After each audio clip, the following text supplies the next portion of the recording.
Un dossier change de main et tout peut basculer. Dans une base militaire étouffante de Ouagadougou, une décision prise en quelques minutes menace soit la cohésion d'une unité entière, soit l'autorité même du commandement avec des conséquences irréversibles. Que feriez-vous si le destin d'un pays, l'honneur d'un bataillon et la vie d'un homme dépendaient du jugement d'Ibrahim Traoré face à une trahison venue de l'intérieur ? Parfois, une seule nuit suffit à redéfinir ce que signifie vraiment diriger. Ce récit promet d'éclairer un dilemme où chaque option comporte un coût humain, politique et moral mesurable. Vous comprendrez comment une décision complexe peut transformer l'autorité en légitimité durable. Au cœur de cette histoire, l'enjeu n'est pas seulement de savoir si une faute doit être punie, mais comment une institution confrontée à l'extrême préserve sa cohésion sans renier ses principes fondateurs. Le cas d'Ibrahim Traoré sert ici de fil conducteur, non comme une légende figée, mais comme une situation réelle où le pouvoir s'exerce sous contrainte, pression et incertitude. Si la sanction est trop brutale, la peur fragilise la confiance et prépare les fractures de futur. Si la clémence est mal comprise, le doute s'installe et menace la discipline collective. Entre ces deux pôles, chaque choix engage bien plus qu'un individu. Il redéfinit la relation entre commandement et obéissance, entre justice et efficacité. La question clé demeure suspendue. Une armée peut-elle survivre longtemps sans trancher clairement ce type de dilemme ? La révélation tombe sans préavis. Le traître recherché n'est pas un ennemi infiltré, mais un homme de l'intérieur, âgé de 26 ans, respecté par tous. En quelques heures, l'équilibre du camp bascule, car cette découverte place Ibrahim Traoré face à une menace intime, impossible à traiter comme une simple donnée opérationnelle. Le contexte est celui d'un Burkina Faso sous tension permanente, où chaque base militaire fonctionne comme un îlot assiégé. La discipline y est rigoureuse, presque ritualisée, car elle constitue la dernière barrière contre le chaos. Dans cet environnement, la confiance n'est pas abstraite, elle conditionne la survie quotidienne. Un soldat doute, et c'est toute la chaîne de commandement qui vacille. C'est dans ce cadre que le nom de Moussa Diallo émerge des rapports croisés, des interceptions et des témoignages concordants. Pour Ibrahim Traoré, le choc est double. D'un côté, les preuves s'additionnent et dessinent un schéma cohérent de trahison. De l'autre, elles désignent un soldat qui a déjà risqué sa vie pour ses camarades, incarnant jusque-là l'idéal même de loyauté. Cette contradiction crée une zone grise où les règles écrites ne suffisent plus. La procédure militaire prévoit une réponse rapide et exemplaire, héritée de traditions conçues pour dissuader toute contagion du doute. Mais l'application mécanique de ces règles ignore souvent les causes profondes. La situation se complique encore par le contexte régional. Les groupes armés exploitent systématiquement les failles humaines, ciblant les familles pour forcer des choix impossibles. Cette réalité, bien connue des états-majors, reste pourtant difficile à intégrer dans une justice fondée sur l'absolu. Ainsi, le cas qui se présente n'est pas isolé, mais révélateur d'une guerre où la frontière entre victime et coupable devient poreuse. Avant même toute décision, une question domine. Juger un acte suffit-il encore lorsque comprendre ses origines pourrait conditionner la survie future de l'unité dirigée par Ibrahim Traoré ? Moussa Diallo n'est pas présenté comme un simple accusé, mais comme un point de bascule humain au sein de l'unité. Âgé de 26 ans, il incarne ce que l'armée valorise le plus, endurance, sang-froid et loyauté éprouvée sur le terrain. Lors de précédentes opérations, il s'est distingué en couvrant la retraite de ses camarades et en ramenant des blessés sous le feu, des gestes qui forgent une réputation durable dans un camp isolé. Sa présence rassurait, car elle symbolisait la fiabilité dans un environnement où chaque erreur coûte cher. Les premiers effets de la révélation sont immédiats. Les regards changent, les silences s'allongent et la routine martiale se fissure. Les soldats observent leurs supérieurs avec une attention inhabituelle, cherchant des signes de certitude. Dans ce climat tendu, Ibrahim Traoré devient le point de convergence de toutes les attentes. Son attitude, mesurée mais ferme, empêche la panique de se propager sans pour autant dissiper le malaise. Il sait que toute réaction impulsive amplifierait la fracture naissante.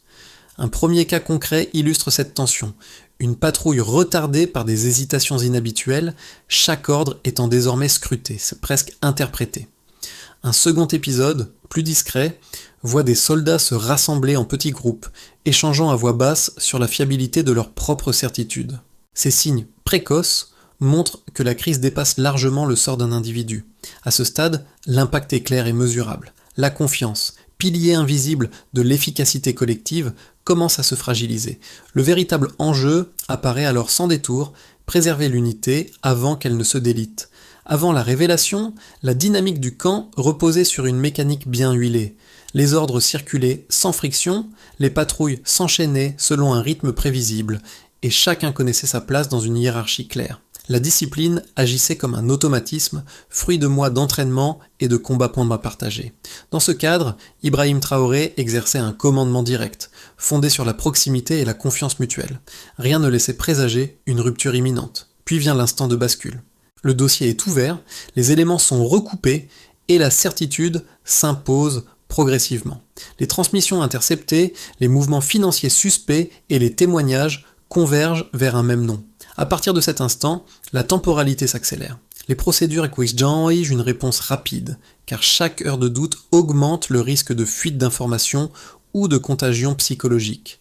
Le commandement intermédiaire attend un signal clair, convaincu que l'exemplarité immédiate est la seule option viable. Le point culminant survient lorsque Moussa est convoqué. L'atmosphère devient lourde, presque irréelle. Les officiers présents anticipent une issue brutale, conforme aux usages hérités de décennies de conflits. Pourtant, au lieu d'un verdict expéditif, Ibrahim Traoré suspend le temps.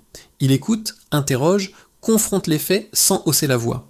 Ce choix inattendu crée une onde de choc silencieuse.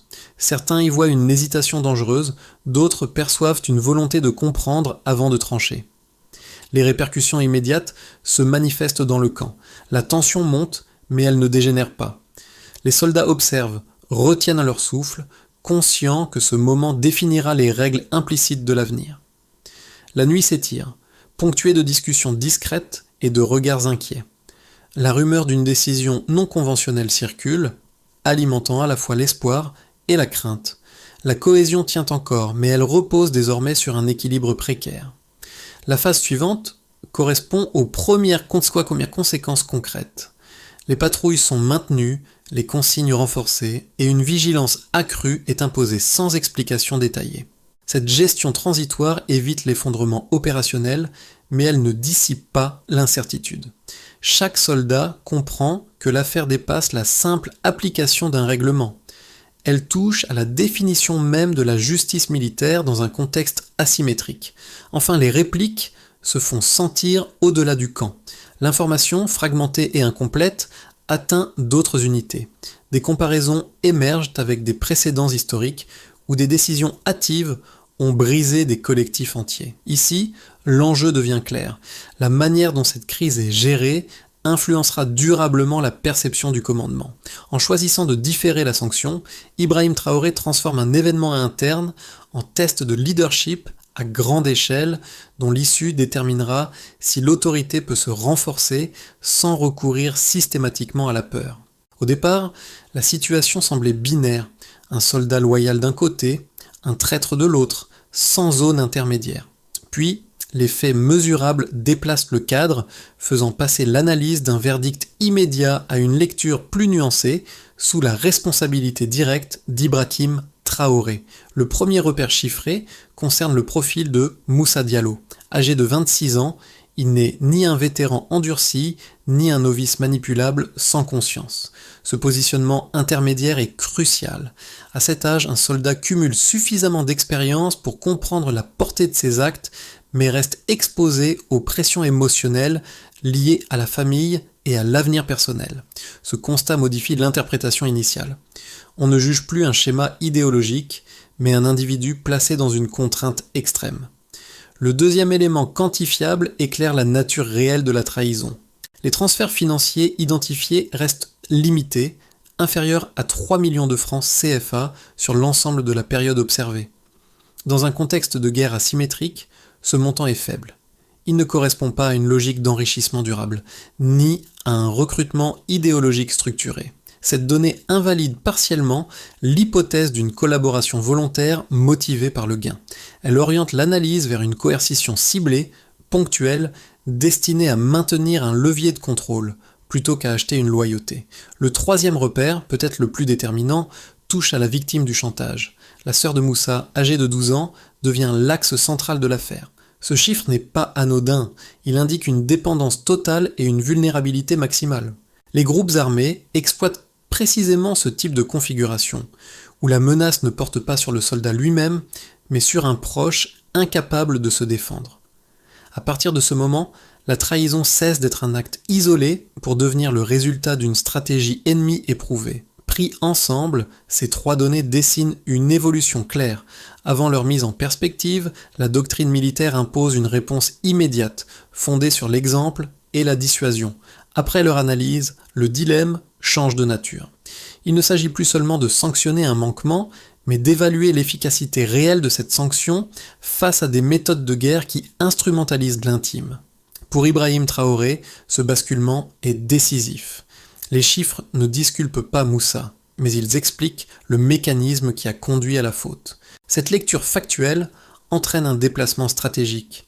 Punir sans intégrer ces paramètres risque de reproduire le même scénario avec un autre soldat soumis à une pression similaire.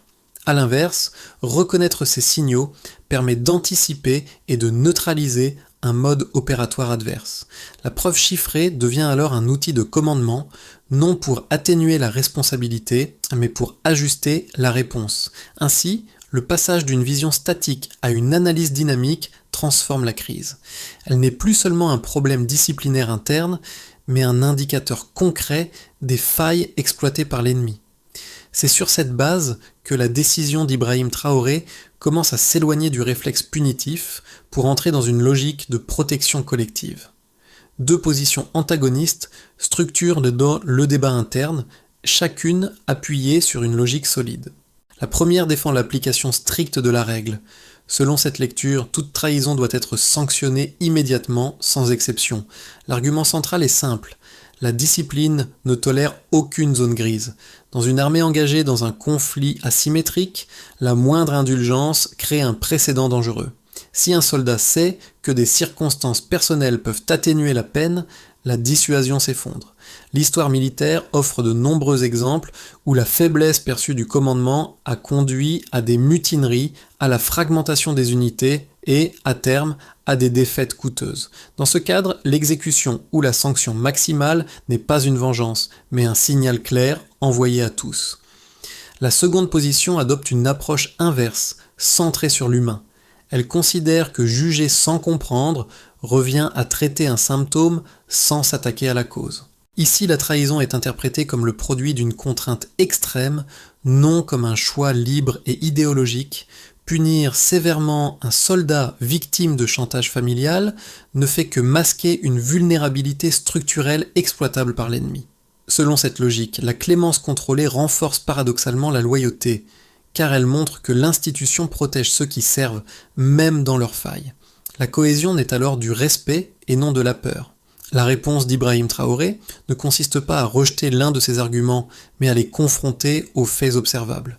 Les données disponibles indiquent que la coercition familiale est une méthode récurrente dans les zones de conflits similaires. Les montants financiers limités et l'absence de motivation idéologique forte confirment que la trahison n'était pas destinée à durer. Dans ce contexte, une sanction purement punitive risque de produire un effet pervers, pousser d'autres soldats confrontés au même chantage à se taire plutôt qu'à signaler la menace. Le contre-argument est donc pragmatique. Maintenir l'ordre par la peur peut fonctionner à court terme, mais il n'apporte aucune réponse durable à une stratégie ennemie fondée sur l'intime. A l'inverse, intégrer ces réalités dans la décision permet de renforcer la sécurité collective sans nier la gravité de la faute. La question n'est plus de savoir qui a raison en théorie, mais quelle approche réduit réellement le risque futur pour l'unité. Et c'est là que la décision change la nature même du conflit. À ce stade, le dilemme cesse d'être uniquement disciplinaire et devient stratégique. Ibrahim Traoré comprend que juger Moussa comme un cas isolé reviendrait à ignorer le véritable champ de bataille. La crise révèle une mutation profonde de la guerre menée autour du camp, où l'arme principale n'est plus seulement la force, mais la manipulation des liens humains. Cette prise de conscience marque un tournant silencieux, mais décisif. Jusqu'ici, la logique dominante opposait sanction et indulgence. Désormais, un troisième axe apparaît, retourner la contrainte contre ceux qui l'exercent. En observant la méthode employée par les groupes armés, Ibrahim Traoré identifie une constante exploitable. Le chantage repose sur la certitude que la victime restera isolée, paralysée par la peur et condamnée au secret. Briser cet isolement modifie immédiatement l'équation. La trahison, au lieu d'être dissimulée, devient visible, analysable et donc contrôlable. Cette révélation reconfigure la hiérarchie des priorités. La survie de l'unité ne dépend plus uniquement de la sévérité des sanctions, mais de la capacité du commandement à anticiper les pressions invisibles. Le cœur du problème n'est pas seulement Moussa, mais la vulnérabilité collective que son cas met en lumière. En ce sens, la crise devient une opportunité d'apprentissage brutal. Le point médian est atteint lorsque cette idée s'impose clairement. La véritable menace n'est pas la faute commise, mais la répétition possible du même mécanisme sur d'autres soldats. À partir de là, la décision à venir ne vise plus seulement à juger le passé, mais à sécuriser l'avenir de l'unité dirigée par Ibrahim Traoré. Les effets de la décision se déploient d'abord au niveau du commandement. Pour les responsables militaires, le choix opéré par Ibrahim Traoré modifie la grille d'évaluation du risque interne. La sanction ne disparaît pas, mais elle cesse d'être l'unique outil de régulation. Cette inflexion oblige les cadres à intégrer des signaux jusque-là périphériques comme les pressions familiales ou psychologiques. À court terme, cela complexifie la prise de décision. À moyen terme, cela renforce la capacité d'anticipation, car les menaces sont détectées plus tôt et traitées avant de devenir destructrices. Du côté des soldats, l'impact est immédiat et tangible. La peur d'une sanction aveugle recule, remplacée par une incitation à signaler les tentatives de manipulation. Cette évolution ne supprime pas la gravité de la faute, mais elle change la dynamique du silence. Les discussions deviennent plus ouvertes, les alertes plus précoces. Dans un environnement où la survie dépend de la confiance mutuelle, ce déplacement est décisif. L'exemple donné montre que l'institution peut sanctionner sans nier l'humanité de ceux qui servent, ce qui renforce paradoxalement l'adhésion aux règles. Les familles constituent le troisième groupe affecté, souvent invisible dans les analyses militaires classiques. En reconnaissant que les proches sont une cible stratégique, la décision d'Ibrahim Traoré fait émerger un nouvel enjeu de protection. Les familles cessent d'être un angle mort pour devenir un élément intégré à la sécurité globale. Cette reconnaissance réduit l'efficacité du chantage ennemi, car elle rompt l'isolement qui rend la menace crédible. Le simple fait de savoir que le commandement prend en compte cette dimension modifie le comportement des soldats, confrontés à une pression similaire. Enfin, l'environnement régional et institutionnel subit des répercussions plus larges. D'autres unités observent cette gestion de crise comme un précédent potentiel. Certaines y voient un risque d'affaiblissement de la discipline, d'autres une adaptation nécessaire à une guerre où les lignes traditionnelles sont brouillées. Le débat dépasse rapidement le cadre du camp pour toucher à la doctrine elle-même. Dans un contexte où les groupes armés exploitent systématiquement les failles humaines, ignorer ces méthodes reviendrait à combattre avec un temps de retard.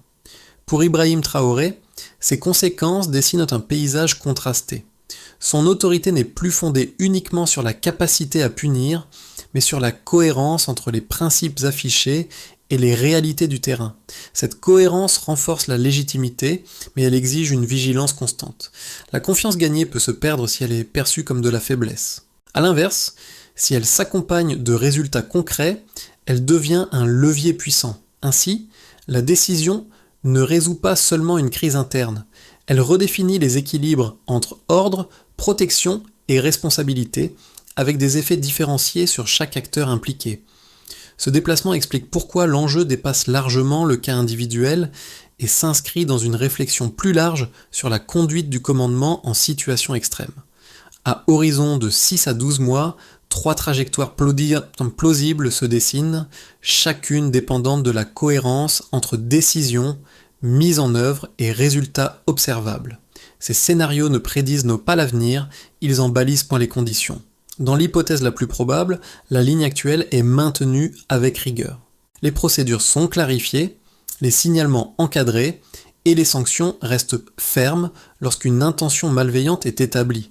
Dans ce cadre, l'effet principal est une stabilisation progressive. Les tentatives de chantage sont détectées plus tôt, limitant leur impact opérationnel. La discipline demeure, mais elle s'appuie davantage sur la prévention que sur l'exemplarité brutale. L'unité gagne en résilience, sans pour autant éliminer totalement le risque de récidive. Dans la version la plus favorable, les ajustements se diffusent au-delà du camp initial. Des mécanismes de protection des familles sont formalisés, réduisant l'efficacité des pressions adverses. La formation des cadres intègre ces enseignements, et la confiance se renforce de manière mesurable. Les soldats signalent plus rapidement les tentatives d'influence, ce qui transforme un risque latent en information exploitable. Dans ce scénario, l'autorité se consolide par la cohérence entre parole et action, et le commandement incarné par Ibrahim Traoré devient une référence fonctionnelle, non un simple symbole. Dans la configuration la plus risquée, la décision est mal interprétée ou inégalement appliquée. Certains y voient une tolérance implicite, d'autres une injustice sélective. Les règles perdent en lisibilité et la dissuasion s'affaiblit. Les groupes armés testent alors les limites du système, multipliant les pressions indirectes. Le coût n'est pas immédiat, mais cumulatif. Méfiance interne, rétention d'informations et fragilisation de la chaîne de commandement. Dans ce cas, l'intention initiale se retourne contre son objectif. Ces trois scénarios convergent vers une même leçon. La décision seule ne suffit pas. Ce sont les mécanismes d'exécution, d'évaluation et de correction qui déterminent l'issue. Une approche équilibrée exige des indicateurs clairs, une communication constante et une capacité à ajuster sans renier les principes. La recommandation de fond est donc cognitive autant qu'opérationnelle. Pensez la sanction comme un outil parmi d'autres et non comme une fin. Si la réponse est proportionnée, comprise et suivie d'effets tangibles, elle renforce l'ordre. Sinon, elle crée de nouvelles vulnérabilités. La question demeure ouverte. Quelle lecture du risque guidera réellement les choix à venir? Au-delà du camp, cette situation touche directement ceux qui observent, décident ou obéissent dans d'autres contextes.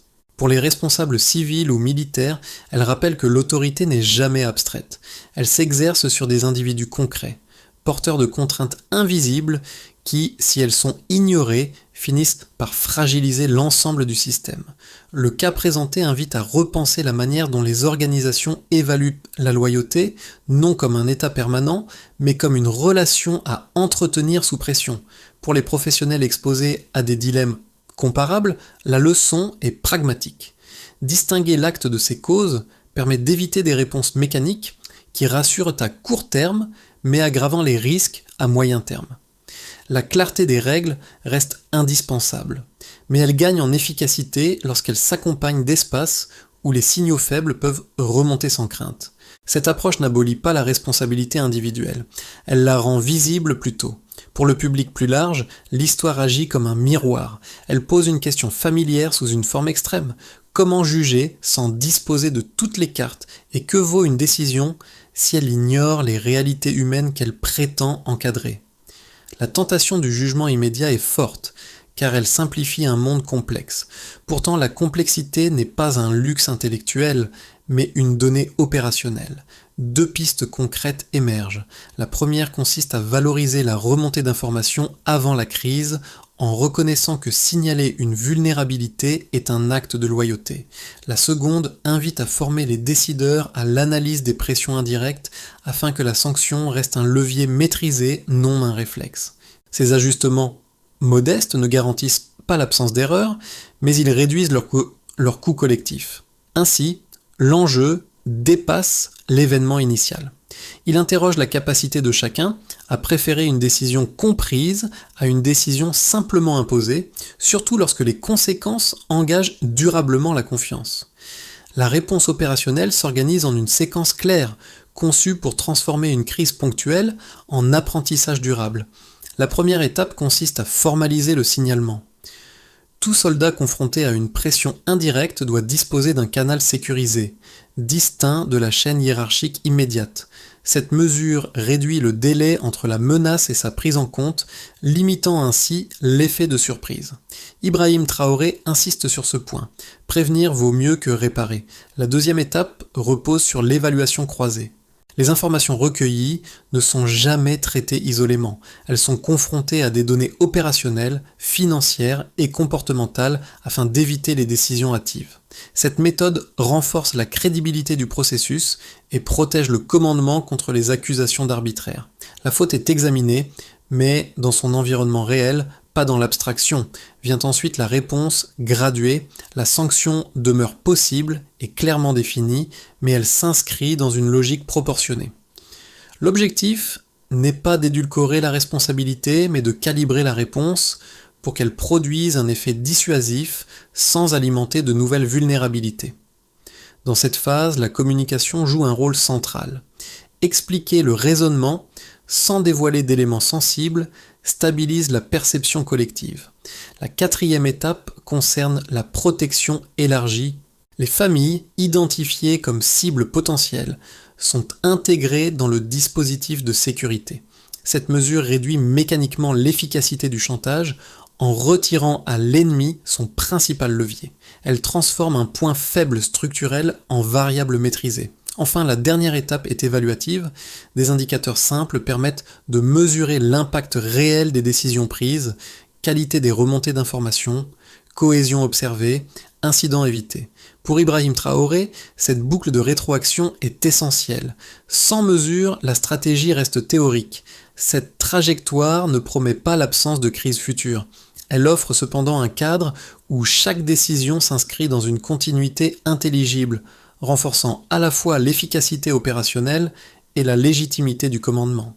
Le souvenir revient à l'image d'un bureau austère, d'une carte accrochée au mur et d'un silence pesant avant la décision. Ce décor, banal en apparence, concentrait pourtant une tension rare, celle où l'avenir d'une unité se joue sans témoins extérieurs. En refermant ce chapitre, le parcours d'Ibrahim Traoré apparaît moins comme une exception que comme un révélateur. Il montre qu'un chef n'est pas seulement jugé sur l'acte qu'il tranche, mais sur la cohérence entre ses valeurs et les réalités qu'il affronte. Le cas de Moussa cesse alors d'être une anecdote militaire. Il devient un point de rappel, une balise mémorielle qui interroge durablement la manière de décider sous contrainte extrême. La carte au mur ne représente plus seulement un territoire à défendre, mais les lignes invisibles de confiance, de peur et de responsabilité qui traversent un collectif. Chaque choix les redessine. La force de cette histoire réside dans son ambiguïté assumée. Rien n'y est simple et c'est précisément ce qui la rend durable. La décision prise n'efface ni la faute ni le risque, mais elle inscrit l'autorité dans une logique compréhensible par ceux qui la subissent. En ce sens, Ibrahim Traoré n'est pas figé dans un rôle héroïque. Il incarne une posture, celle qui accepte de porter le poids du doute pour préserver l'essentiel. Une phrase s'impose alors comme un clou final. Diriger, c'est assumer la complexité quand la facilité serait plus confortable. Cette histoire se referme sans conclure définitivement. Elle laisse volontairement une zone ouverte, car les dilemmes qu'elle expose ne se limitent ni à un camp, ni à une époque. Chacun, à son niveau, peut y reconnaître une situation où la règle paraît claire, mais où son application brute risque d'aggraver ce qu'elle cherche à corriger. L'exemple observé invite à dépasser la réaction immédiate pour interroger les effets à long terme d'une décision. Pour ceux qui dirigent, la leçon est exigeante. Elle rappelle que l'autorité ne se renforce pas seulement par la fermeté affichée, mais par la capacité à expliquer, à mesurer et à ajuster sans perdre de vue l'objectif collectif. Pour ceux qui suivent, elle montre que la loyauté ne se nourrit pas uniquement de la peur de la sanction, mais de la conviction que l'institution saura distinguer la faute de la contrainte. Ce récit ne demande pas l'adhésion, encore moins l'imitation mécanique. Il propose un cadre de réflexion. Face à des choix complexes, faut-il privilégier la simplicité rassurante ou accepter l'effort de la nuance ? La question demeure entière et elle vous appartient désormais. Comment décideriez-vous si la cohésion d'un groupe dépendait moins d'une punition exemplaire que de la confiance qu'elle inspire,